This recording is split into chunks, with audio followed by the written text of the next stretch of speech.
నిరాశ మిగిలింది.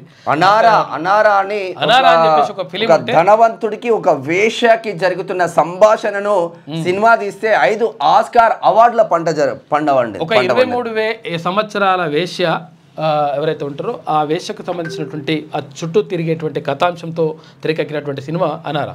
ఈ అనారా సినిమాకి అంటే అత్యధికంగా 5 దానిమంటారు ఫిలింఫేర్ అవార్డులు అంటే ఆస్కార్ అవార్డులు వచ్చినట్టుగా కనిపిస్తూ ఉంది. తర్వాత భారత్కు మాత్రం ఈసారి నిరాశ మిగిలింది ఆస్కార్ అవార్డులకు సంబంధించి. లాస్ ఏంజల్స్ మొన్నటిదాకా కాలిపోయింది, తర్వాత అక్కడనే అంటే మొత్తం కూడా అంటే కార్చిచ్చో అంతా కూడా వచ్చింది కాబట్టి కాలిపోయింది. అక్కడనే ఈ ఆస్కార్ అవార్డులు అనేటువంటివి జరిగినాయి. ఇంకో విషయం ఏంటంటే తమిళనాడు ఒక కీలకమైనటువంటి నిర్ణయం తీసుకున్నది. పిల్లల్ని కానండి త్వరగా. అసలు యాక్చువల్గా విషయం ఏంటంటే పెళ్లి కాగానే ఆ పని మీదనే ఉండండి, ఇంకా పిల్లలు కానీ పని మీద ఉండండి అని చెప్తారు. రష్యా లాగా బ్రేక్లు ఇస్తారా మధ్యలో? అయితే రష్యాలో ఏం చేసిందంటే రష్యాలో ప్రత్యేకంగా సెక్స్ మంత్రిత్వ శాఖని ఏర్పాటు చేసింది అక్కడ ఉన్నటువంటి ప్రభుత్వం. ఎందుకనంటే అక్కడ జనాభా తగ్గుతుంది కాబట్టి జనాభా పెంచుకోవడానికి ఈ కాఫీ బ్రేక్, టీ బ్రేకులు, లంచ్ బ్రేకులు లాగా మీరు కూడా వెళ్ళండి, పిల్లలు కనడానికి ప్రయత్నం చేయండి ఆ టైంలో కూడా. తర్వాత తినడానికి వెళ్ళినప్పుడు కూడా ఏ టైం ఉంటే ఆ టైంలో పని చేయండి అని చెప్పేసి చెప్తా ఉందంట. అట్లనే ఇప్పుడు తమిళనాడు ప్రభుత్వం కూడా పెళ్లి కాగానే లేట్ చేయకూడదు నాయన, ఇక ఏడాది ఆగుదాం, 2 ఏళ్ళు ఆగుదాం, పిల్లల్ని కొంచెం ఎట్లుందాం, ఇది వద్దు, దాని మనం పెళ్లి చేసుకోవాలి, పిల్లలు గణేసేది దాని పెళ్లి చేసుకోరి కాబట్టి పిల్లల్ని ఎక్కువ మంది కనండి అని చెప్పేసి ఆ నిబంధనలను కూడా ఎత్తేసి ముందుకెళ్తా ఉంది తమిళనాడు గవర్నమెంట్. మొత్తం మాట్లాడుకుందాం. ఇప్పుడు కాంగ్రెస్ మరి ముగ్గురిని బలపరిచినట్టు ఒకరికేమో అఫీషియల్గా ఇచ్చిండ్రు, మిగతా వాళ్ళని బలపరిచిండ్రు. మరి కాంగ్రెస్ బలపరిచిన మద్దతు ఇచ్చిన 3 అభ్యర్థులు నిజంగా గెలిచే అవకాశాలు ఉన్నాయా, ఏ ప్లేస్లో ఉన్నారు ఏంది అనేది లోపలికి వెళ్ళిన తర్వాత మాట్లాడుకుందాం. సరే, వెలుగు దినపత్రిక చూద్దాం. అనోరాకు ఆస్కార్ పంట, ఉత్తమ చిత్రం, ఉత్తమ నటి సహా 5 పురస్కారాలు. ఇండియన్ షార్ట్ ఫిలిం అనూచాకు నిరాశ. 23 ఏళ్ల ఓ వేశ్య చుట్టూ సాగే అనోరా సినిమాకు ఆస్కార్ అవార్డుల పంట పండింది. ఉత్తమ చిత్రం, ఉత్తమ నటి, ఉత్తమ డైరెక్టర్, ఉత్తమ ఒరిజినల్ స్క్రీన్ ప్లే, ఉత్తమ ఫిలిం ఎడిటింగ్ విభాగాల్లో 5 పురస్కారాలు వరించాయి. 97వ అకాడమీ అవార్డుల వేడుక సోమవారం లాస్ ఏంజల్స్లో ఘనంగా జరిగింది. అనోరాలో లీడ్ రోల్ చేసిన మైకీ మాడిసన్ ఉత్తమ నటిగా, ది బ్రూటాలిస్ట్ మూవీలో నటించిన ఆడ్రియన్ బ్రాడీ ఉత్తమ నటుడిగా ఎంపికయ్యారు. ఆస్కార్ అవార్డులో ఈసారి ఇండియాకు నిరాశ మిగిలింది. భారత్ నుంచి ఫీచర్ ఫిలిం కేటగిరీలో ఒక్క సినిమా కూడా తుది నామినేషన్లలో నిలవలేదు. లైవ్ డైరెక్షన్ షార్ట్ ఫిలిం కేటగిరీలో మాత్రం అనుజ ఎంట్రీకి దక్కుతున్నప్పటికీ అవార్డు మనకి ఎందుకు దక్కట్లేదంటే మనం హీరోలను ఇంకా హీరోలుగా చూపిస్తాం కానీ కథాంశం చూపించాం. అయితే సహజ సిద్ధంగా ఉండాలనేటువంటిది ఒక నిబంధన ఉంటుంది అక్కడ. ఏంటంటే అసలు యాక్చువల్గా ఆస్కార్ అవార్డులకు సంబంధించి ఆస్కార్ సహజ సిద్ధంగా ఉండాలి. తర్వాత అసలు యాక్చువల్గా పాటలు అనేటువంటివి కృత్రిమంగా ఉంటుంది కాబట్టి పాటలు మా హీరోకు 100 కోట్లు ఖర్చు పెట్టాం, నెక్స్ట్ 200, నెక్స్ట్ 300, నెక్స్ట్ 500 కోట్లు తప్ప అసలు మనం ఎటు పోతున్నామో అవసరం లేదు మనకు. కాకపోతే ఏంటంటే అక్కడ ఆస్కార్ ఒక కమిటీ ఉంటుంది, కథా కార్ఖానా ఉంటుంది, తన రాజకీయాలు బీజేపీలు ఇవన్నీ కూడా ఉంటాయి. వీటితో పాటు కొన్ని అంశాలు కూడా ముడిపడి ఉంటాయి. కాబట్టి అది భారతీయ సినిమా రాజకీయ గతంలో ఇక్కడ ఏది నాటు అనేటువంటి పాట తర్వాత కొన్ని ఎత్తికి వచ్చింది. రాజకీయ నాయకులు ఈ ఆమ్దాని గురించి గమ్మత్తు మాట్లాడతారు కదా, ఇది చూద్దాం వార్త. ఆమ్దాని పెద్దలది, తలసరి అందరిది, రాష్ట్రం అంతా వెలిగిపోతున్నట్టు పర్ క్యాపిటల్ ఇన్కమ్ లెక్కలు. వాస్తవానికి 3 జిల్లాల్లోనే క్లియర్ గా ఈ విషయం పైన మాట్లాడిండు. అరే నీ నెత్తి మీద ఉన్నదిరా నాయన, 1,00,000 రూపాయల అప్పు చేస్తున్నారా నాయన అని చెప్తా ఉంటాడు. కాదు, ఇక్కడ ఆమ్దాని పెద్దలది, పేరు పెరుమాళ్ళది, ఆరోగ్యం అయ్యేవారిది అన్నట్టు ఇక్కడ ఏమవుతుందంటే ఆమ్దాని పెద్దలది. అయితే బిలియనీర్లు తర్వాత అంటే లక్షల కోట్ల రూపాయలు కొంతమంది దగ్గరే ఉంటది, అది అందరి మీద చేస్తారు. ఇది ఏం చేస్తారంటే తలసరి ఆదాయం అంటే తలా ఇంత వంచాలి కాబట్టి ఆదాయాన్ని తీసుకొచ్చి ఇలా వచ్చేసరికి రేషన్ కార్డు ఏమో 2 లక్షలు అని పెడతారు, మళ్ళీ పర్ క్యాపిటల్ ఇన్కమ్ ఏమో పెరిగిందని పెడతారు. ఏమంటారంటే వాళ్ళందరూ ఇక్కడ వంచేసరికి అట్లా కనిపిస్తారు. నిజంగా అట్లా వంచాలి, పంచుతుంది లెక్క. ఆమ్దాని పెద్దలది, తలసరి అందరిది, రాష్ట్రం అంతా వెలిగిపోతున్నట్టు పర్ క్యాపిటల్ ఇన్కమ్ లెక్కలు. వాస్తవానికి 3 జిల్లాల్లోనే అధిక సంపద, అది కొద్ది మంది బిలియనీర్ల దగ్గరనే. దాన్నే అందరికీ ఆపాదిస్తూ ఏళ్లుగా పాలకుల ప్రచారం. 2023-24 లెక్కల ప్రకారం రాష్ట్రంలో ఏటా ఒక్కొక్కరి ఇన్కమ్ 3,56,000. మరి 3,56,000 ఇన్కమ్ ఉంటే రేషన్ కార్డు ఎందుకు వస్తుంది? ఒక్కొక్క తలకాయ మీద ఆదాయం ఎంత వస్తుందంటే ఒక సంవత్సరానికి 3,56,000 రూపాయలు సంపాదిస్తున్నట్టు ఒక్కొక్కరు తెలంగాణలో ఉన్నోళ్ళు. అయితే విషయం ఏంటంటే ఇది వాస్తవం కాదు. కాకపోతే ఏంటంటే తలసరి ఆదాయం అంటే ఏం చేస్తారంటే 1,00,000 కోట్లు ఉన్నాయని తీసుకొచ్చి ఒక దగ్గరనే పెడతారు, తర్వాత రూపాయి ఆదాయం లేనని ఒక దగ్గరనే పెడతారు. పెడితే ఏమవుతుంది, ఆ 1,00,000 కోట్లు ఉన్నాయని ఆదాయం ఈయనకు పంచబడుతుంది. అంటే ఈయనకు కూడా చేస్తారు కాబట్టి పేపర్లో వంచబడుతుంది రియల్గా ఇయ్యరు, అది వేరు. ఇక హిసాబ్లో నలుగురున్న ఫ్యామిలీ ఆమ్దాని ఇక రూపాయలు 14 లక్షలకు పైగా ఉండాలి. కానీ ఆ సంపద అంతా ఉన్నది కొద్ది మంది పెద్దల చేతుల్లోనే. హైదరాబాద్లో 1000 మంది దగ్గర రూపాయలు 20 లక్షల కోట్లకు పైగా ఆస్తులు. రంగారెడ్డి, హైదరాబాద్, సంగారెడ్డి జిల్లాలోనే తలసరి ఆదాయం ఎక్కువ. 24 జిల్లాల్లో రూపాయలు 2.50 లక్షల లోపే పర్ క్యాపిటల్ ఇన్కమ్. 8 జిల్లాల్లోనైతే 2 లక్షల లోపే. చూసుకో, తెలంగాణ తలసరి ఆదాయం ఏటా పెరుగుతున్నది. ఇప్పుడు అది 3,56,000 రూపాయలుగా ఉన్నది. రాష్ట్రం వెలిగిపోతుంది. అయితే ప్రజల ఆదాయం పెరిగి పేదరికం తగ్గుతున్నది. ఇవి కొన్నేళ్లుగా కేంద్ర రాష్ట్ర ప్రభుత్వాలు చెప్తున్నటువంటి మాటలు. అయితే లెక్కలు కూడా వాటి ప్రకారం ప్రస్తుతం తెలంగాణలో ఒక్కొక్కరి ఇన్కమ్ అంటే ఆదాయం 3,56,000 రూపాయలు. ఉదాహరణకు మీ ఇంట్లో 4 ఉంటే మీ ఏడాది ఆదాయం 14 లక్షల పైనే ఉండాలి. అంటే నెలకు దాదాపు 1,20,000 రూపాయలు అన్నమాట. అయితే ఈ లెక్కన మన రాష్ట్రంలో పేదరికం ఒక్క దెబ్బకే ఎగిరిపోవాలి. కానీ సీన్ వేరేలా ఉంది. రాష్ట్రంలో సంపద మొత్తం హైదరాబాద్, రంగారెడ్డి, సంగారెడ్డి జిల్లాల పరిధిలో, అందులోనూ కొంతమంది బిలియనీర్ల చేతిలోనే ఉంది. ఈ 3 జిల్లాల్లోని లెక్కలు, తర్వాత ఇతర జిల్లాల లెక్కలు అన్నీ కలుపుకొని యావరేజ్ తీస్తే రాష్ట్ర తలసరి ఆదాయం భారీగా కనిపిస్తుంది. అయితే ఈ ఓవరాల్ లెక్కలను చూపెట్టి రాష్ట్రమంతా వెలిగిపోతున్నదని, మన ప్రజల ఆదాయం మస్తు పెరుగుతున్నదని లీడర్ల ప్రచారం చేసుకుంటుంటారు. అయితే తలసరి ఆదాయం గొప్పగా కనిపిస్తున్నా రాష్ట్రంలోని పేదల జీవితాల్లో ఎలాంటి మార్పు కనిపించడం లేదు. 2023-24 ఆర్థిక సంవత్సరానికి కేంద్ర ప్రభుత్వం ప్రకటించిన లెక్కలనే చూస్తే తలసరి ఆదాయంలో రాష్ట్రంలోని సుమారు 24 జిల్లాలు 2,50,000 రూపాయలు మాత్రమే పరిమితమైపోయినటువంటి పరిస్థితి కనిపిస్తూ ఉంది అని చెప్పేసి ఇక్కడ కనిపిస్తూ ఉంది. విషయం ఏంటంటే, ఇది నిజంగా 3,56,000 రూపాయలు ఒక మనిషి సంపాదిస్తున్నాడా? నిజంగా అట్లా సంపాదిస్తే ఒక కుటుంబానికి ఒక కుటుంబం నలుగురు ఉంటే ఆ నలుగురు పేరు మీద 14 లక్షల రూపాయలు సంపాదిస్తున్నారా ఏడాదికి అంటే లేదు. కాకపోతే ఏంటంటే బాగా లక్షల కోట్ల రూపాయలు అయితే ఎవరైతే ఉంటారో ధనవంతులు ఉంటారో వాళ్ళ ఆదాయం కూడా వీళ్ళ మీదకి లెక్కకు వస్తుంది అన్నట్టు.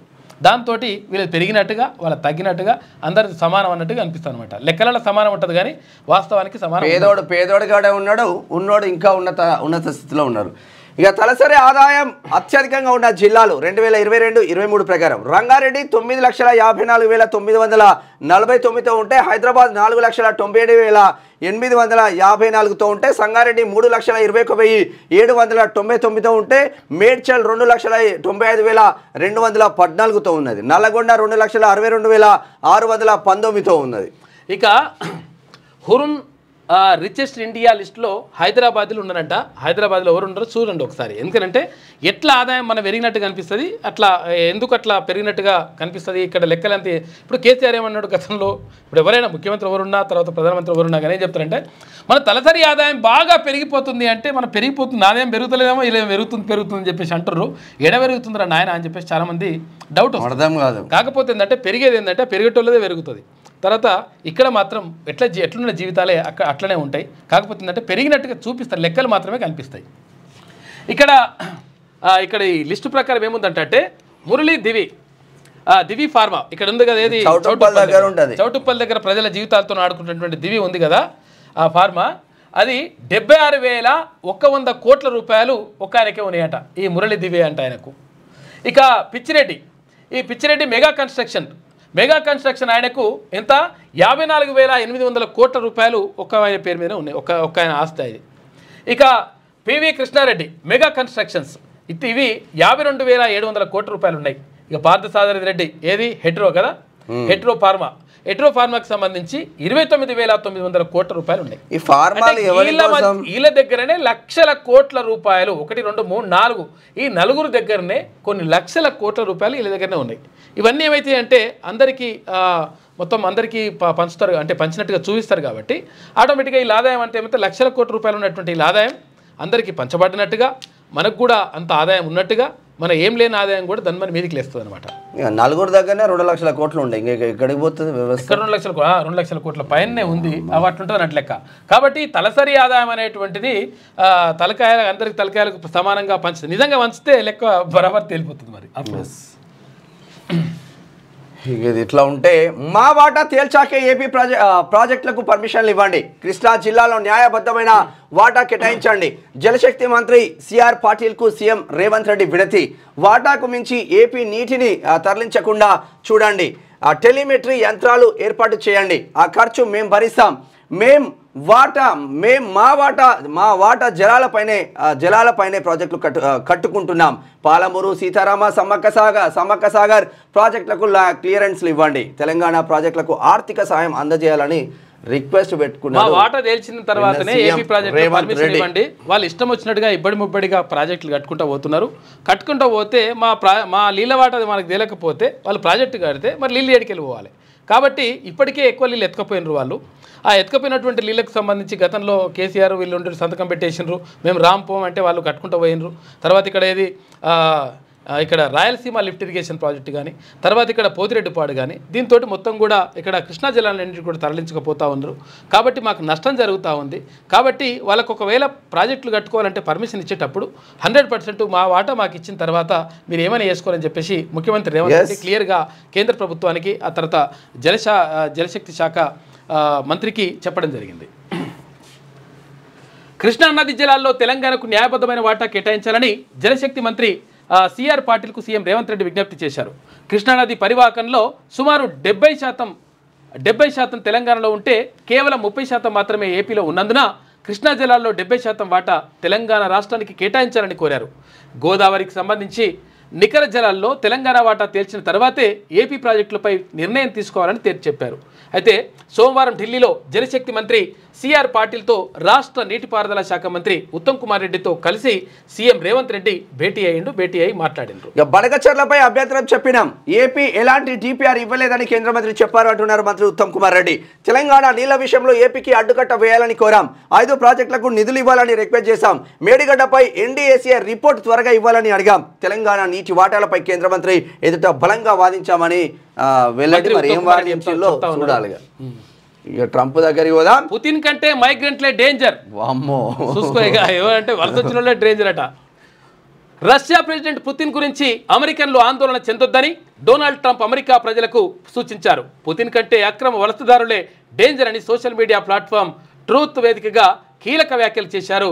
ఇక్కడ దేశాన్ని కాపాడుకునే ప్రయత్నం ఎంత చేస్తున్నారు ఆ విషయంలో ఒప్పుకోవాలి. విషయం ఏంటంటే అసలు యాక్చువల్గా ఎప్పుడైనా కానీ ఇక్కడ రష్యాకు తర్వాత అమెరికాకు ఫస్ట్ నుంచి రష్యాకు అమెరికాకు ఎప్పుడైనా కానీ పచ్చగడ్డేస్తే బగ్గుమనేటట్టుగా ఉంటుంది లెక్క. అంటే రష్యా అధ్యక్షుడు ఒకవేళ పుతిన్ ఉంటే ఆ పుతిన్కి సంబంధించి పుతిన్ తీసుకున్నటువంటి నిర్ణయాలు ఇక్కడ అమెరికాకు వ్యతిరేకంగా ఉంటాయనేటువంటిది ఒక చర్చ. లేకపోతే అమెరికా తీసుకున్నటువంటి నిర్ణయాలు పుతిన్కి అంటే ఇక్కడ రష్యాకు వ్యతిరేకంగా ఉంటాయనేటువంటిది అది ఒక చర్చ. అయితే ఈ నేపథ్యంలో అంటే మనకు ప్రధాన శత్రువుగా కనిపిస్తున్నటువంటి పుతిన్ కంటే ఇక్కడ ఎవరైతే మైగ్రెంట్లు ఉంటారో, ఎవరైతే అక్రమంగా ఇక్కడ వలస వచ్చేసి ఇక్కడ నివాసం ఉంటున్నారో వాళ్ళే అందరికంటే డేంజర్ అని చెప్పేసి ఇక్కడ ట్రంప్ అంటా ఉన్నాడు. కాబట్టి ఈ విషయంలో భారతదేశానికి సంబంధించినప్పుడు మనం కూడా ఇక్కడ కూడా మాట్లాడుకోవాలి. విషయం ఏంటంటే అక్రమ వలసదారులు ఇక్కడికి వస్తూ ఉంటే బంగ్లాదేశ్ నుంచి కానీ తర్వాత ఇక్కడ పాకిస్తాన్, ఆఫ్ఘనిస్తాన్ ఇట్లా వేరే ఇతర దేశాల నుంచి అక్రమంగా భారతదేశంలోకి చొరబడుతున్నప్పుడు చొరబాటుదారులని అడ్డుకోవాల్సినటువంటి అవసరం ఉంటుంది. పశ్చిమ బెంగాల్ సీఎం అడ్డుకోరు, ఇక్కడ తెలంగాణలో ఓల్డ్ సిటీలో ఈ సీఎం అడ్డుకోరు. ఇక్కడ దీంతో ఏమైతుందంటే ఇక్కడ నష్టం జరుగుతూ ఉంది. అక్రమ వలసదారుల వల్ల మన దేశం పైన వాళ్ళ ప్రేమ ఉండదు. ఎందుకంటే వాడు వేరే దేశం నుంచి దేశాన్ని సర్వనాశనం చేయడానికి వస్తారు, నాశనం చేయడానికే వస్తాడు తప్ప మన దేశాన్ని బాగుపరచాలనేటువంటి ఆలోచన ఎక్కడ కూడా ఉండదు. కాబట్టి ఇక్కడ ఈ విషయానికి వచ్చినప్పుడు కొన్ని ప్రతిపక్షాలు అంటూ ఉంటాయి. అంటే అక్రమ వలసదారులను అట్లా వాళ్ళని కాపాడాల్సిన బాధ్యత ఉంది, మానవ హక్కులు ఇట్లా అని చెప్పేసి అంటారు. కానీ 100% డొనాల్డ్ ట్రంప్ తీసుకున్నటువంటి నిర్ణయం ఏదైతే ఉందో ఆ నిర్ణయాన్ని స్వాగతించాల్సిందే. ఎందుకంటే సక్రమంగా వెళ్ళిన వాళ్ళని ఆయన ఏమంటలేడు, అక్రమంగా వెళ్ళిన వాళ్ళని మాత్రం ఎట్టి పరిస్థితుల్లో పంపించాల్సిందే, వీళ్ళ వల్ల దేశానికి ప్రమాదం ఉందని చెప్పేసి చెప్తా ఉన్నాడు అమెరికా అధ్యక్షుడు డొనాల్డ్ ట్రంప్. ఇక కోతుల కంట్రోల్కు ఏం చేస్తున్నారు, రాష్ట్రంలో కోతులను కంట్రోల్ చేసేందుకు ఏం చర్యలు తీసుకుంటున్నారో చెప్పాలని రాష్ట్ర ప్రభుత్వాన్ని హైకోర్టు ఆదేశించింది. కోతుల సమస్యలపై రైతు సమస్యల సాధన సమితి రాష్ట్ర లేఖను పిల్గా స్వీకరించి కోర్టు విచారణ జరిపింది. మరి అప్పుడు మా కేసీఆర్ కోతులు వాపసు పోవాలి అంటే మనం చెట్లు పెట్టాలన్నాడు, వానలు రావాలి, కోతులు వాపసు పోవాలి అన్నాడు. అలా దానికి తిండి చెట్లు దొరుకుతలేవు, మనం చెట్లు పెట్టాలంటే ఈ హ్యాపీరావు పోయి జంగల్ని మొత్తం ఆధీనంలో తీసుకొని ఆడో చెట్టు పెట్టాయి. ఆయన అడవిలో విత్తనాలు చల్లాడు, అడవిలో విత్తనాలు చల్లుతాడు, అడవిలో చెట్లు పెడతారు. ఇట్లుంటారు కోతులు. నిజంగా ప్రతి ఊరు మీద దండయాత్ర చేస్తుంది అబ్బా. నిజంగా వాళ్ళ ఇంట్లో ఏదైనా కూరగాయలు వండించుకుందామని కూడా పరిస్థితి లేదు. ఎస్, ఎందుకంటే పంటలు అంటే ఇక్కడ టమాటా కావచ్చు, పండ్లు కాయలు లేకపోతే ఇక్కడ కూరగాయలు ఇవన్నీ పండించుకోవాలనుకుంటే అరే పంట పండించుకొని కష్టపడడానికి రైతులు రెడీగా ఉన్నారు, కానీ ఈ కోతల బెడదతోటి ఏం చేయాలని అర్థం కాని పరిస్థితుల్లో ఉన్నారు. కాబట్టి కోతల గురించి ఎలాంటి చర్యలు తీసుకుంటారు అని చెప్పేసి హైకోర్టు అడిగింది. అంటే ఇక్కడ ఒక పిల్ వేసిండ్రు వాళ్ళు, పబ్లిక్ ఇంట్రెస్ట్ లిటిగేషన్ వేసిండ్రు, ప్రజా ప్రయోజన వ్యాజ్యాన్ని వేస్తే అడిగింది అరే ఎట్లా ఏం తీసుకుంటారు, రాష్ట్ర ప్రభుత్వం ఏం చేస్తూ ఉంది దీనిపైన అని చెప్పేసి అడుగుతూ ఉంది. ఇది ఇట్లా ఉంటే నేడు ఆస్ట్రేలియాతో సెమీస్ ఛాంపియన్ ట్రోఫీలో వరుసగా 3 విజయాలతో జోరు మీద ఉన్న టీమిండియా మంగళవారం జరిగే సెమీఫైనల్లో ఆస్ట్రేలియాతో తలపడనుంది. గత వన్డే వరల్డ్ కప్ ఫైనల్లో ఆసీస్ చేతిలో ఎదురైన ఓటములకు ప్రతీకారం తీర్చుకొని ఈ మెగా టోర్నీలో తుది పోరుకు చేరుకోవాలని లక్ష్యంగా పెట్టుకుంది ఇక్కడ ఇండియా. వెంటనే పిల్లలను కనండి, డీలిమిటేషన్ ఎఫెక్ట్తో తమిళనాడు ప్రజలకు సీఎం స్టాలిన్ విజ్ఞప్తి చేసిండు. పెళ్లి చేసుకున్న వెంటనే యువత పిల్లల్ని కనాలని తమిళనాడు సీఎం ఎంకే స్టాలిన్ కోరారు. రాష్ట్రానికి అధికంగా ఎంపీ స్థానాలు కావాలంటే ఎక్కువ జనాభా అనేది ప్రామాణికంగా కనిపిస్తున్నదని తెలిపారు. సోమవారం నాగపట్టణంలో జరిగిన ఓ పెళ్లి వేడుకకు స్టాలిన్ హాజరై మాట్లాడిండు. పెళ్లి చేసుకోగానే పిల్లలు రాష్ట్రం కోసం పరితపించి రాష్ట్రానికి ఎక్కువగా కావాలి, మన వాట మనకు దక్కాలని ఆయన ఆరాటపడతాడు. ఇట్లున్నాడు అనేవాడన్నా మా భాష పరిరక్షించబడాలి. చంద్రబాబు నాయుడు కూడా పిల్లలు కనమని చెప్తా ఉన్నాడు. చంద్రబాబు నాయుడు కూడా అది కూడా అక్కడ కూడా ఎత్తేసిండ్రు. ఏంటంటే 3 పిల్లల నిబంధన. ఇప్పుడు స్థానిక సంస్థల ఎన్నికలు వస్తే 2 పిల్లలే అంటారు, మరి ఇక్కడ ఏమో సప్పుడు చేస్తలేరు వీళ్ళు. అరే కంట్రోల్ ఏమో ఉండదు, కంట్రోల్ ఏమో డజన్లు కంటుండు, ఏమో ఇద్దరు ఒకరు ముద్దు ఇద్దరు హద్దు 3 వద్దు అంటే మొత్తం. ఎలాన్ మాస్క్ చూడండి 14 మందిని కన్నాడు, ప్రపంచ కుబేరుడు. క్యా కామ్ కర్తే రేట రోజు లెక్క. ఇక రాజస్థాన్తో సింగరేణి భారీ ఒప్పందం 3100 మెగావాట్ల పవర్ ప్లాంట్ నిర్మిస్తున్నామంటున్న డిప్యూటీ సీఎం బట్టి విక్రమార్క. 26,000 కోట్లతో రాజస్థాన్లో జాయింట్ వెంచర్ సింగరేణి చరిత్రలో వ్యాపార విస్తరణకు నాంది పడిందని వ్యాఖ్య. తెలంగాణతో ఒప్పందం చేసుకోవడం సంతోషంగా ఉన్నదని రాజస్థాన్ సీఎం భజన్ లాల్ అంటే జైపూర్లో ఒప్పందాలపై సంతకాలు మాత్రం చేసిండ్రు. ఇంటర్ ఎగ్జామ్స్కు 5 నిమిషాలు లేట్ అయినా ఓకేనట, నిర్ణీత టైంకు ఆలస్యమైన సెంటర్లోకి అనుమతి. రేపటి నుంచి ఇంటర్ ఎగ్జామ్స్, ఈ నెల 25 వరకు పరీక్షలు. 1532 కేంద్రాల్లో పరీక్ష రాయనున్న 9,66,971 మంది. ఇక ప్రతి సెంటర్లో సీసీ కెమెరాల ఏర్పాటు, వివరాలు వెల్లడించిన ఇంటర్ బోర్డు సెక్రటరీ కృష్ణాదిత్య అని చెప్పి. 5 నిమిషాలు లేట్ అంటే మళ్ళీ మీరు 5 నిమిషాలు ఇంకా లేట్ గా 5 నిమిషాలు లేట్ తర్వాత ఇంకా లేట్ పోతాం. ఏం కాదు, బట్ 5 నిమిషాలు లేట్ అంటే విషయం ఏంటంటే అసలు యాక్చువల్ గా చేరుకోవాలి, బరాబర్ టైం కంటే ముందు అర్ధగంట ముందు చేరుకోవాలి. ప్రశాంతంగా ఉంటది మనసు. నువ్వు టెన్షన్ గా పోతే నువ్వు చదివింది కూడా గుర్తుండదు ఎగ్జామ్. పిల్లలకి ఆగం చేసుడు కాకపోతే. ఇక అమెరికాలో రాష్ట్రంలో ఈ నెల 5 నుంచి ఇంటర్ పరీక్షలు ప్రారంభం కానున్నాయి. ఉదయం 9 గంటల నుంచి మధ్యాహ్నం 12 గంటల వరకు ఎగ్జామ్స్ జరగనున్నాయి. ఈ నేపథ్యంలో స్టూడెంట్స్కు 5 నిమిషాల గ్రేస్ టైం ఇస్తున్నామని, పరీక్ష నిర్ణీత సమయానికి 5 నిమిషాలు ఆలస్యంగా వచ్చిన సెంటర్లోకి అనుమతిస్తామని ఇంటర్ బోర్డు సెక్రటరీ కృష్ణాదిత్య ప్రకటించారు. అయితే 15 నిమిషాల ముందే ఎగ్జామ్ సెంటర్కు చేరుకునేలా ప్లాన్ చేసుకోవాలని స్టూడెంట్లకు సూచించారు. 15 నిమిషాలు కాదు, అర్ధగంట ముందు. అది ఏమైతే పోయిందేముంది. ఈ అమెరికాలో మళ్ళీ కార్చిచ్చు నార్త్ సౌత్ కరోలినాలో 1000 ఎకరాల బూడిద ఎమర్జెన్సీ ప్రకటించిన అధికారులు. మంటలు ఆర్పేందుకు తీవ్రంగా శ్రమిస్తున్న ఫైర్ ఫైటర్లు. పలు చోట్ల సురక్షిత ప్రాంతాలకు ప్రజల తరలింపు. ఇక డ్రగ్స్కు బానిసై తల్లిని చంపిన కొడుకు చూసుకొని మనం అందుకనే ప్రత్యేకంగా చెప్తా ఉన్నాము, మరీ చెప్తా ఉన్నాము, కంట్రోల్ చేయాల్సిన పిల్లలని ఓ కంట కనిపెట్టండి. ఊర్లలోకి కూడా గంజాయి వచ్చేసింది, ఊర్లలోకి కూడా డ్రగ్స్ ఇవన్నీ హిరాయిన్ అవన్నీ కూడా వచ్చేసినాయి, కొకైన్ లాంటివి. కాబట్టి ఇది చాలా ప్రమాదకరంగా ఉంది. ఇంజనీరింగ్ చదివేటువంటి కళాశాలలకు సంబంధించి కూడా అక్కడ కూడా ఇంజనీరింగ్ కాలేజీలకు కూడా ఈ డ్రగ్స్ సరఫరా అనేటువంటి జరుగుతూ ఉంది. హైదరాబాద్ సరౌండింగ్లో ఉన్నటువంటి ఇంజనీరింగ్ కాలేజీలతో పాటు ఊర్లలో ఉన్నటువంటి కాలేజీల్లో కూడా ఇదంతా కూడా జరుగుతూ ఉంది. 10వ తరగతి పిల్లలు అంటే స్కూల్ పిల్లలకు కూడా ఇదంతా కూడా అలవాటు చేస్తున్నట్టు ఈ దొంగ నా కొడుకులు. కాబట్టి వాళ్ళని కట్టడి చేయాల్సిన అవసరం ఉన్నది. తర్వాత దీనికి సంబంధించి మరి ప్రభుత్వమే ఒక్కటే చేస్తుందిలే అని చెప్పేసి ఊరుకోవడానికి వీల్లేదు. ప్రభుత్వంతో పాటు ప్రభుత్వం దీనిపైన ప్రత్యేక దృష్టి పెట్టాలి, ఒక అంశం. తర్వాత పోలీసులు ప్రత్యేకమైనటువంటి దృష్టి పెట్టాలి, రెండో అంశం.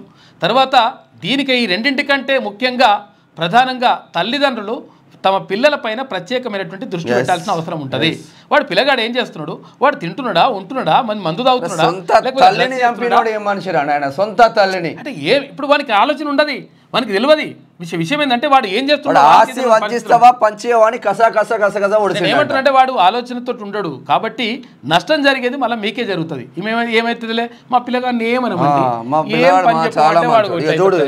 డ్రగ్స్ కు బానిసై తల్లిని చంపిన కొడుకు ఆస్తి పంచాలని కొన్ని రోజులుగా పేరెంట్స్ తో గొడవ తల్లి బెడ్రూమ్ లోకి వెళ్లి కత్తితో విచక్షణ రహితంగా దాడి 9 చోట్ల పొడవడంతో తీవ్ర రక్తస్రావం చికిత్స పొందుతూ సంగారెడ్డి జిల్లాలో ఘటన ఆర్సీపురం దగ్గర మద్యం డ్రగ్స్ కు బానిసై యువకుడు ఆస్తి పంచి ఇవ్వాలంటూ గొడవ పడి వాడు ఎంత కథ అని లెక్క పంచి ఇవ్వాలంటూ గొడవ పడి తన తల్లిని కత్తితో పొడిచి చంపేసిండు ఈ ఘటన సంగారెడ్డి జిల్లా తెల్లాపూర్లో జరిగిందని పోలీసులు తెలిపారు అయితే తెల్లాపూర్కు చెందినటువంటి నవారి మల్లారెడ్డి రాధికా దంపతులకు 2 కొడుకులు పెద్ద కొడుకు సుధీర్ రెడ్డికి నిరుడు నవంబర్లో పెళ్లి జరిగింది చిన్న కొడుకు కార్తిక్ రెడ్డి ఏం పని చేయకుండా డ్రగ్స్ మద్యానికి బానిసై కుటుంబ సభ్యులను వేధిస్తుండేవాడు వీళ్ళంతా దివినో విల్లాస్ లో నివాసం ఉండేవాళ్ళు ఎంత పాపం తెల్లాపూర్ అంటే వాళ్ళు కష్టపడి ఏదో సెట్ అయ్యారు మంచిగా సెట్ అయిన తర్వాత మంచిగా ఉన్న తర్వాత ఇటువంటి వాళ్ళ వల్ల ఏంటి డ్రగ్స్ వల్ల ఈ గంజాయి వల్ల హెరాయిన్ వల్ల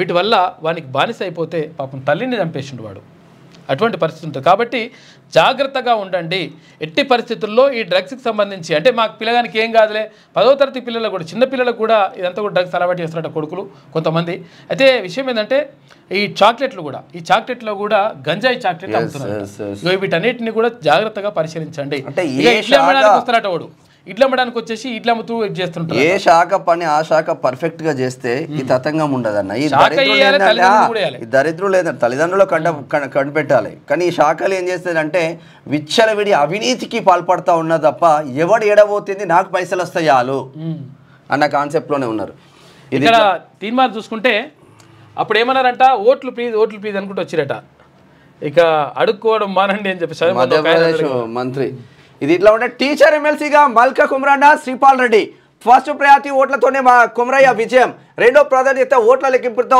శ్రీపాల్ రెడ్డి గెలుపు కరీంనగర్లో స్లోగా గ్రాడ్యుయేట్ ఎమ్మెల్సీ ఓట్ల కౌంటింగ్ సోమవారం అర్ధరాత్రికి కూడా పూర్తవని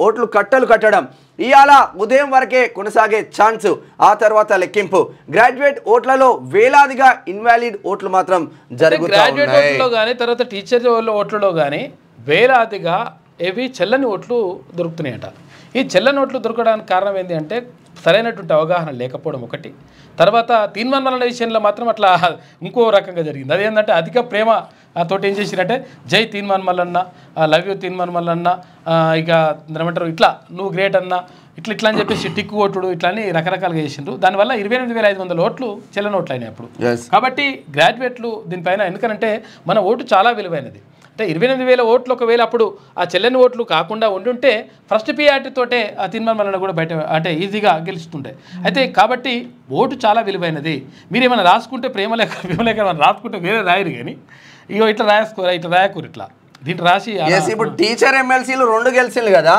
2 టీచర్ ఎమ్మెల్సీలలో నిజంగా కాంగ్రెస్ పార్టీ గెలిచిందా గెలవలేదు రెండిట్లా 2 కాంగ్రెస్ పార్టీ సంబంధం లేదు కాంగ్రెస్ పార్టీ లేదు సరే కాంగ్రెస్ పార్టీ అభ్యర్థులు పెట్టలేదు అదే అంటున్నా teacher MLC latest news Telugu మరియు ఇంగ్లీష్ అప్డేట్స్ కోసం ఇప్పుడే క్యూన్యూస్ అఫీషియల్ యాప్ ని ప్లే స్టోర్ నుండి డౌన్లోడ్ చేసుకోండి సరికొత్త సమాచారాల కోసం క్యూన్యూస్ వెబ్సైట్ ని ఫాలో అవ్వండి ఛానల్లో ప్రాంతీయ జాతీయ అంతర్జాతీయ వార్తలు వీక్షించండి లైక్ చేయండి